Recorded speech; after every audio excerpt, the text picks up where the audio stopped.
День Победы, как он был от нас далек, как в костре потухшем таял уголек.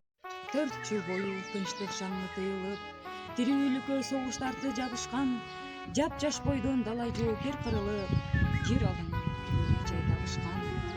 Аккан канга, төккөн жашка жуурулуп, ар кай жерде эстеликтер курулду. Көдөн кирип, колу көккө созулган, көрөсүңөр таштан элүү уулду. Дал ошолор курман болгон майданда, даркан жерди фашисттерден коргойм деп, дал ошолор дарман кошкон дарманга, даркан жердин нанын тузун актайм деп.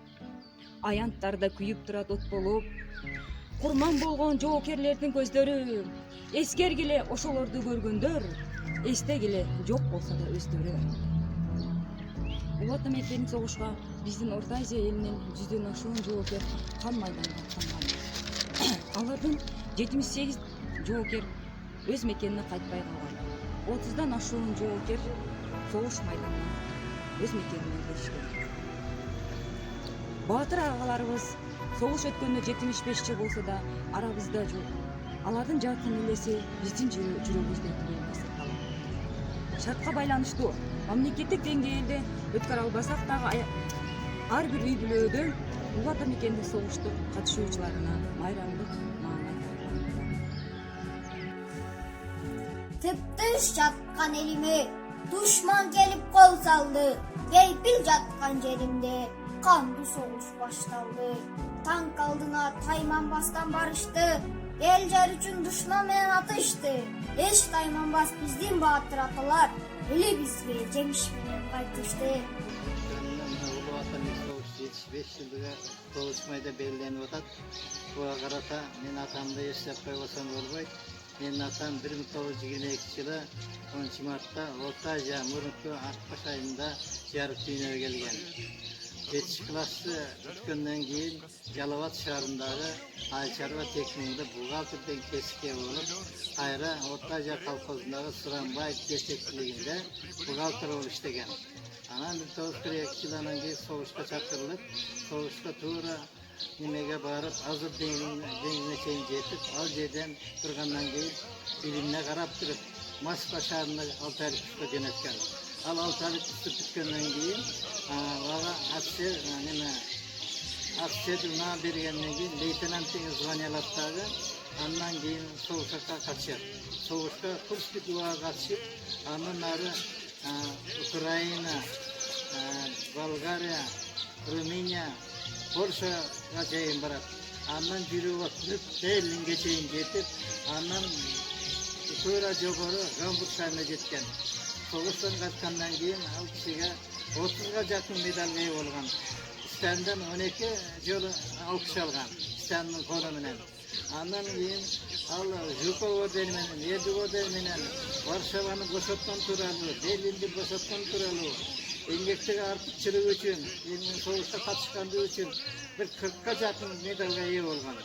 Согуш бүткөндөн кийин келип, кайра Кармас колхозуна партиялык комитет секретары иштеп туруп, андан кийин райком партияга чакырган. Райком партияда райком комсомолунун биринчи секретары болуп иштеген, член периоду болгон. Андан кийин ал кишинин иштегенине баалап туруп, мурунку Фрунзе шаарындагы республикалык жогорку партияга окууга жөнөткөн. Ага мен да барып катышып, бирге жашап калган эсимде бар. Ал жерде 2 жыл окуп бүткөндөн кийин кайра Жалал Абад ал убакта область бар эле, Жалал Абад автомда инспектор болуп иштек. Инспектордон кийин ал атамды Ташкөмүр шаарына Гарис полковунун орун басарына жөнөткөн.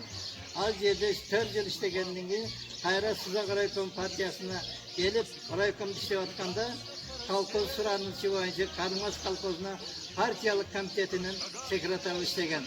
Ал жерде 5-6 жыл иштегенден кийин партия ал колхоздун текшерүү комиссиясынын председатель болуп иштеди. Андан кийин Кызыл Туу селолор советинин төрагасы болуп, сельсовет деп коет эле, төрагасы болуп 5 жылга жакын иштеди. Ал атам да андан тышкары 3 билимдүү болгон. Биринчи бухгалтер бүткөндөн кийин, анан партиялык мектеп бүткөндөн кийин, анан Ош мамлекеттик тарых факультетин бүтүргөн. Ошо тарыхтын билими боюнча Орто Азия мектебинде Beşe çıkan tarih boyunca muğallim.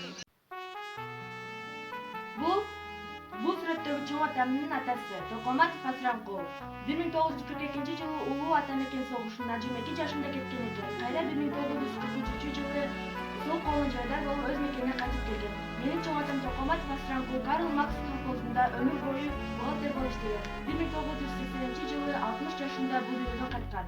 Кеттиң эле майданга, ошол жерден кубат коюп атыңды өмүр берген кайсы тоонун бүркүтү дебедиби? Кызыл кыргын чабуулда сени көрдү. Күйүүчү чок болуп чачылгансың, карданган жолборстой качыргансың, батырсыңар фашисттин башын жууп, жаза алдың, огундай атылгансың.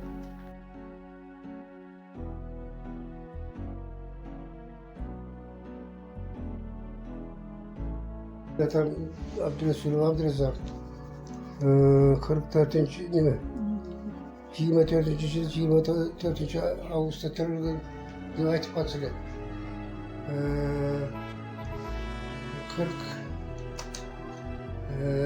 44. yılı başında soğuşu gitkeninde var öyle söylemede kitapta işte burada geldi işte bu dokument oldu. Dokumentleri torturup bayağı gelgenlerde uçut kalıp, çetkenlerde uçut kalıp, dokumentlerini turlap, oşatıp жүргеннен içine. Andan keyin soğuş bütüdü. 45. yıl soğuş bütüp, aytpay şarkı yapan, 27. yılda turgan. Issiq Göl'den bu çözü. 7. yılı, bunlar turmuş kurardı. 7. yıl benim bayken var ile, ötüp getip, Sivkala 49. yıl. Ömür boyu ne oldu? 86. yılı Mart'ın 23'ünde dünyadan kayıttı. Atanız Atam 23. yılı dünyadan kayıttı. Alda muğallim var işte. Sonra şu Emi soğuştun nerede yerlerin esker toğusun çok edeceği iş gününü uşunday eskerülerde nemetip geldi. Neme olarken жақсы, bundan bir kadar soğuş bolbosun. Жақсы zamanlı Kudayım küt kılıp bala çıkağız жақсы günlerde yaşayıversin. Атасы кеткен күнүнөн айнына кайтып келбеди. Бешикте калган баласы бир жолу чекпей көрбөдү. Баласы кеткен күнүнөн жадырап кайра келген жок. Жай калган аппак сакалдуу атасы көргөн жок. Бүкчүмдөн буурун келет деп сарымай каткан энеси жол карай көрүнбөй суугандай болду денеси. Эстейли атын аргачай майдандан келбей калгандын. El üçün болотер курман, элеси ошол арманы. Bu benim en çok ağam bolğan bugün. Bu öte çıkan jigitlerden bolğan. 41. yılı soğuş çıkıp ketip 17 yaşında öz ihtiyarымен ihtiyarçılardan katarında öz ağrısымен soğuşka ketken eken. Şu soğuşta жүрüp 42.